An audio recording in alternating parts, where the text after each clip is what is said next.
오늘 말씀은 계속해서 새벽 기도회 때 함께 나누는 말씀, 그 뒤에 연결되는 말씀을 함께 나누려고 합니다.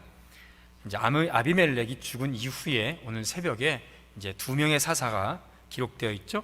돌라라는 사사와 야일이라는 사사가 이스라엘을 통치합니다. 짧은 그런 기록이지만 그래도 하나님께서 그 기간 동안에 그 나라를 다시 회복시켜 주시고 하나님께서 풍요를 얻게 해 주셨습니다.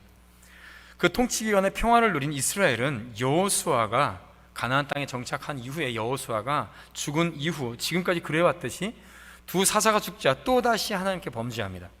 우상 숭배에 빠져서 배교의 길을 또 다시 걸어가게 되죠. 그래서 하나님께서 이렇게 사역하십니다. 블레셋 사람의 손과 암몬 자손의 손에 파셨다라고 말씀하시죠. 하나님께서 이스라엘 백성들을 블레셋과 암몬 족속의 노예가 되도록 그들을 억압 아래 두셨다라는 그 강력한 형벌을 말씀하고 계십니다. 이스라엘 서쪽에서 블레셋이 동쪽에서 암몬 족속이 그 땅을 침략하여서 아주 가혹하게 이스라엘을 압제하도록 하신 것이죠. 이런 고통 속에서 이스라엘은 하나님께 자신을 구원해 달라고 똑같이 부르짖습니다. 또 반복해서 기도하죠. 그런데 하나님께서 이렇게 응답하십니다. 우리 13절과 14절을 우리 다시 함께 읽어보도록 하겠습니다. 13절과 14절입니다. 시작. 너희가 나를 버리고 다른 신들을 섬기니 그러므로 내가 다시는 너희를 구원하지 아니하리라. 가서 너희가 택한 신들에게 부르짖어 너희의 환난 때에 그들이 너희를 구원하게 하라 하신지라. 하나님은 이스라엘 백성들의 기도를 응답하지 않으십니다. 다시는 너희를 구원하지 않겠다라고 선언하고 선포하시죠. 무서운 말씀을 하십니다. 이 말씀을 읽은 어떤 분들은 이런 생각을 할 수 있습니다. 하나님께서 어떻게 이런 말씀을 하실 수 있는가? 구원의 하나님, 사랑의 하나님께서 어떻게 부르짖는 자의 기도를 외면하시고 거부하실 수 있으신가? 이렇게 생각하기 쉽습니다. 그러나 우리는 생각을 다시 제대로 방향을 고쳐서 정리해야 됩니다.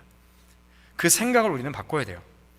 이스라엘이 도대체가 어떻게 했기에 하나님께서 이렇게 말씀하셨을까? 이게 바른 방향이죠. 이 문제의 원인은, 지금 이스라엘의 문제의 원인은 하나님이 아니라 이스라엘에게 있기 때문입니다. 마찬가지로 지금 우리에게 닥친 문제들은 그 문제의 원인은 하나님께 있는 것이 아니고 우리에게 있는 겁니다.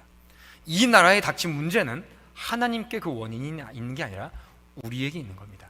우리의 가정에 닥친 문제는 다른 누구에게 문제가 있는 것이 아니라 바로 나에게 문제가 있는 거죠.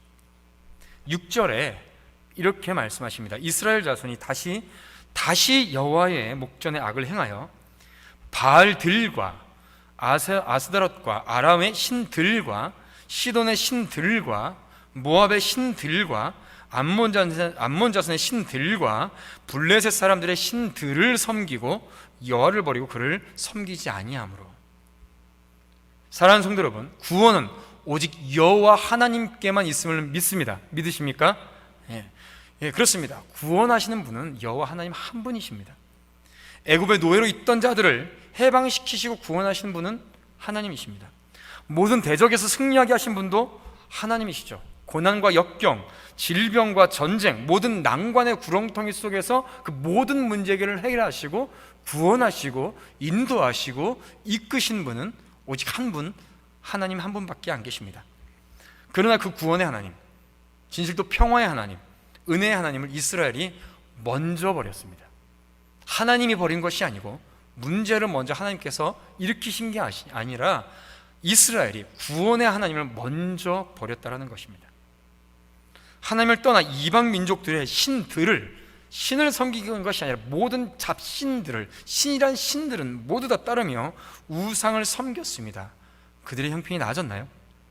그들이 기대하는 것을 얻을 수 있었을까요? 하나님을 바라보지 않고 주변을 바라보면서 주변의 강성한 민족들, 자신보다 문화가 뛰어난 민족들을 바라보면서 그들이 섬기는 신들과 가치관을 따르면 우리가 좀 더 강해지겠지, 편안해지겠지, 부유해지겠지, 똑똑해지겠지라고 생각했습니다. 그 기대하는 것을 이스라엘 백성들은 얻을 수 없었습니다. 오히려 형편이 더 나빠졌죠. 삶은 그 어떤 것과도 비교할 수 없을 정도로 나락으로 떨어져서 고통스러워졌습니다. 이 어려움을 해결하기 위해서, 더 잘 살기 위해서 우상을 섬겼지만은 그 우상을 섬기는 결과로 더 돌아오는 것은 문제 위에 더 큰 문제, 고통 위에 더 큰 고난이었던 것이죠. 주위의 국가들이 강성해져서 자신의 나라를 침략해 옵니다. 그러나 힘이 없어 이스라엘은 그냥 무너지고 맙니다. 이스라엘의 내부적 상황은 어땠을까요? 신앙의 지도자라고 하는 사람들조차, 사사라고 하는 사람들조차 우상 숭배를 조장하고 이방인들과 자신의 자녀들을 통혼하고 아내와 첩들을 많이 두며 음란한 삶을 살았습니다. 권력과 향락에 취해서 하나님의 사명을 잊어버렸습니다. 하나님의 나라 이스라엘이 그 때문에 그 안에서 서로 분쟁하며 다투며 안에서 무너져 내렸습니다. 그러니 외부의 적이 쳐들어왔지만 이스라엘은 그 외부의 적에 대항할 수 있을 만한 작은 힘조차 없고 그저 무너져 버렸죠. 하나님을 떠나서는 그 어떤 강력한 국가도, 민족도, 사회도, 가정도, 아니 내 인생 하나조차 제대로 된 만족과 행복은 하나님을 떠나서는 절대로 있을 수가 없음을 믿습니다.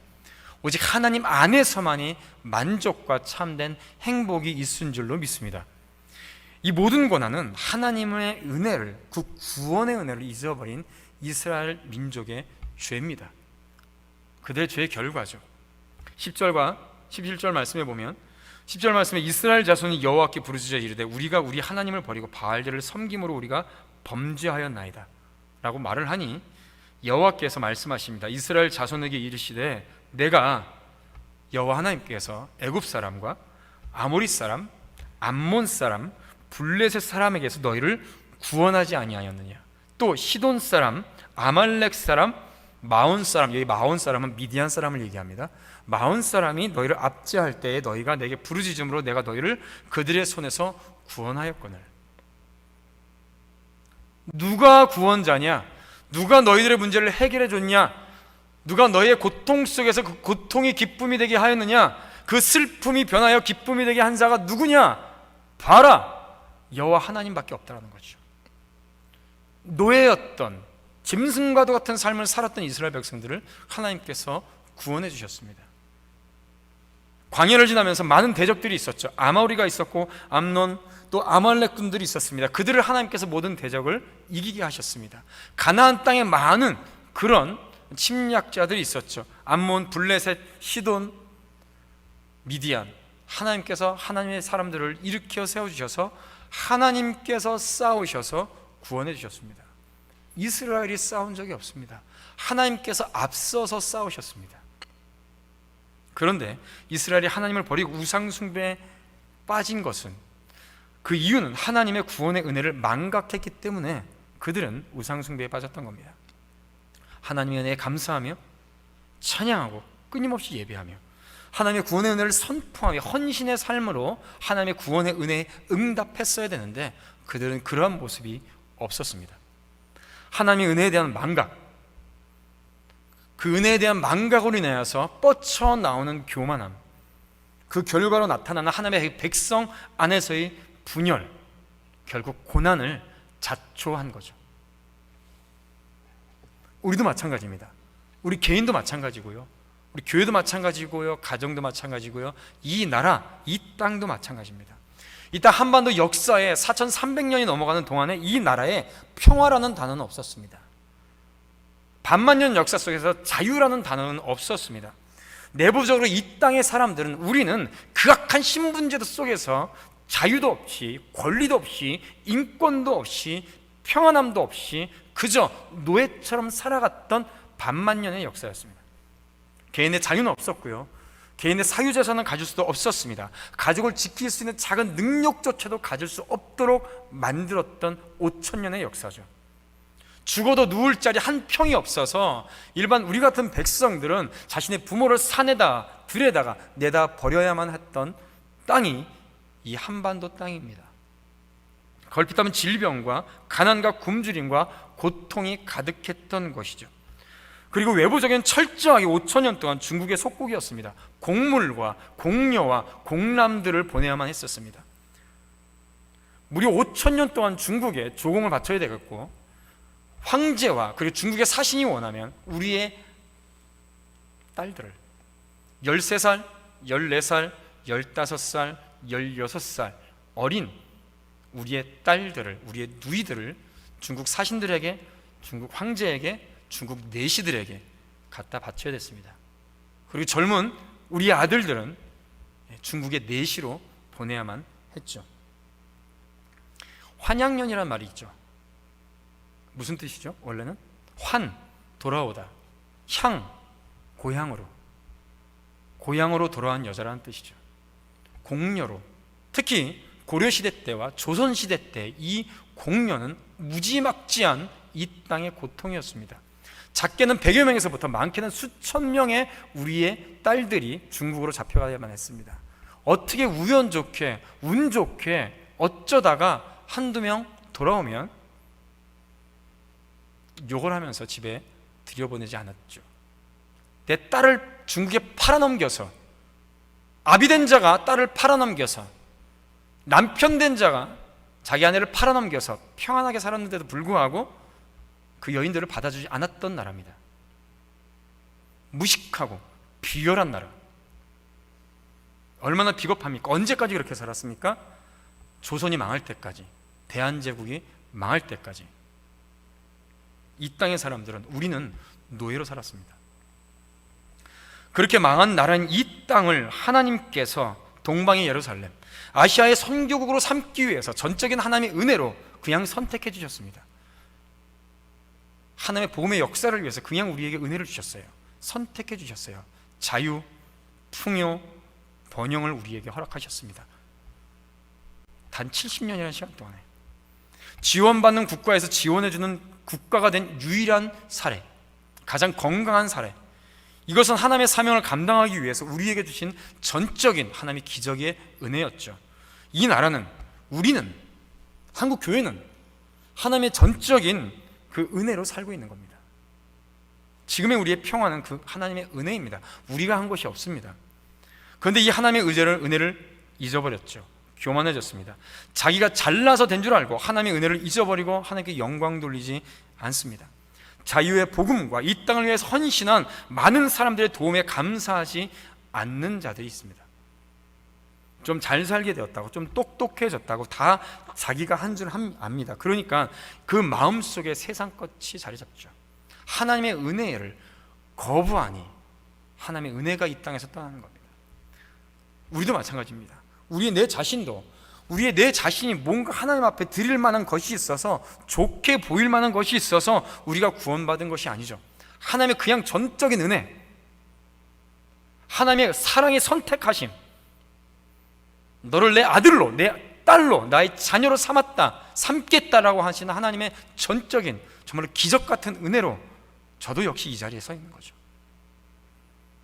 얼마나 똑똑하다고 제가 여기서 설교를 하겠습니까?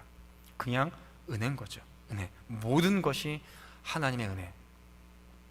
그러나 이것을 잊어버리기 시작하면서, 그 은혜를 잊어버리기 시작하면서 나의 영성이 기울고 우리의 가정에 문제가 생기고 이 나라가 평안함을 잃어버리기 시작하신 것이죠.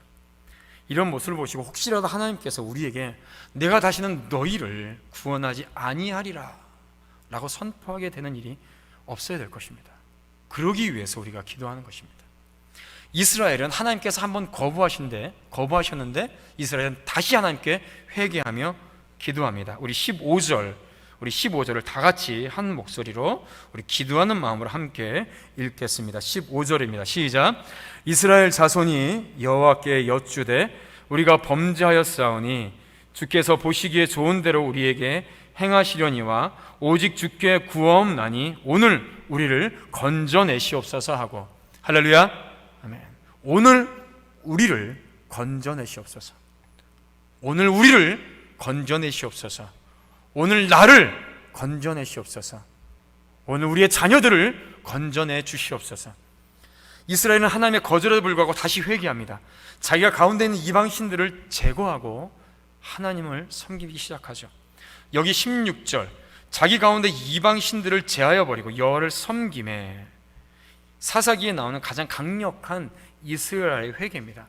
굉장히 짧은 문장이지만은 이스라엘 백성들 스스로가 이전에 우상을 스스로 없앴다라는 기록이 없습니다. 기드온도 우상을 없앨 때, 그 땅의 신상을 없앨 때 누가 볼까봐, 누구에게 해코지를 당할까봐 밤에 몰래 가서 없앴죠. 그 없앤 것을 보고 아침에 이스라엘 백성들이 일어나서 기드온이 저것을 부셨다라고 하면서 우리가 벌을 받으면 어떡하냐라고 시끄럽게 굴렀던 사람들이 이스라엘 사람들입니다. 스스로 우상을 깨부셨던 적이 없어요. 그런데 이스라엘이 수고와 헌신을 합니다. 하나님께서 한번 거부하셨지만 이스라엘은 다시 회개하고 기도하며 헌신합니다. 이런 이스라엘의 수고, 그 헌신으로 하나님의 마음이 근심하시니라 라고 말씀하십니다. 근심하시니라. 이 근심하셨다라는 표현은 하나님에 대해서 인간적으로 표현한 건데요, 문자적으로 이 근심하게 되었다라는 말은 마음이 짧아졌다는 얘기입니다. 마음이 급하게 됐다라는 거예요. 더 이상 뭔가를 하지 않고는 가만히 있기 어려운 상태, 무언가 할 수밖에 없는, 견딜 수 없는 무언가를 이루어야지만이 하는 그런 급박한 상황을 말씀하고 계십니다. 바로 하나님께서 일하시게 되는 것이죠. 무엇으로? 다시 이스라엘 백성들이 우상을 제하려 버리며 스스로 우상을 없애버리고 하나님을 섬기며 회개하며 기도하며 헌신하니 하나님께서 그 자리에서 일하시기 시작한 것입니다. 바로 지금 이 시대를 살고 있는 우리에게 이것이 필요하죠. 주여, 오늘 나를 건지시옵소서. 하나님은 치료의 하나님, 하나님은 회복하게 하시는 하나님. 우리가 성경에서 볼 수 있는 놀라운 일들은 정말 악한 자일지라도 하나님 앞에 겸손히 엎드리며 자신의 잘못을 뉘우치고 회개하면 하나님은 그런 자들에게 조차도 은혜를 내리시더라는 거죠. 북이스라엘을 우상숭배에 빠뜨리고 우상숭배를 아주 활성화시키는데 가장 큰 업적을 세운 악한 업적이죠. 북이스라엘의 최악의 왕이라고 할 수 있는 아합 왕이 있습니다. 그런데 그런 아합이 엘리야가 전한 하나님의 말씀을 듣고 겸손하게, 겸비하게 자신을 낮추며 돌이켰을 때 하나님은 그에게 은혜를 베푸셨습니다. 또한 이스라엘을 괴롭혔던 악한 니느웨 백성들이 요나가 전한 경고를 듣고 회개했을 때 하나님은 그 뜻을 돌이키셨고 그의 심판의 길을 무려 100년이나 뒤로 물리셨죠. 지금 우리에게 이런 하나님의 은혜가 필요한 줄로 믿습니다. 주여, 오늘 우리를 건져 내시옵소서. 우리는 기도해야 됩니다. 우리가 기도하지 않고서는 우리가 내 자신 스스로도 살아갈 수가 없습니다. 우리가 기도하지 않으면 우리의 가정이 살아갈 수가 없습니다. 우리가 기도하지 않는데 어떻게 부흥이 올 수가 있을 것이며, 우리가 기도하지 않는데 하나님께서 우리에게 주신 사명을 견고하게 이룰 수가 있겠습니까? 우리는 기도해야지만이 살아갈 수 있는 존재들입니다. 우리가 기도할 때만이 우리의 자녀들이 살아날 수가 있습니다. 우리가 기도할 때만이, 우리 성도들이 함께 이 시간에 기도할 때에 우리 교회가 하나님의 사명을 견고하게 이루게 될 줄로 믿습니다. 우리가 함께 기도할 때 이 땅의 모든 문제가 사라지고 하나님의 법으로 다시 한번 통치되는 나라, 하나님의 부흥이 임하는 나라가 될 줄로 믿습니다. 우리의 성도들의 기도를 통해서 이 땅의 자유와 빛이 강력하게 비춰지며 이 땅에 하나님의 예수 그리스도의 복음이 다시 한번 힘있게 일어나고 이 땅에 선교한국의 사명을 이루고 우리가 그 열매를 맺혀 나갈 수 있는 복된 주의 성도들이 되길 주님의 이름으로 축원드립니다.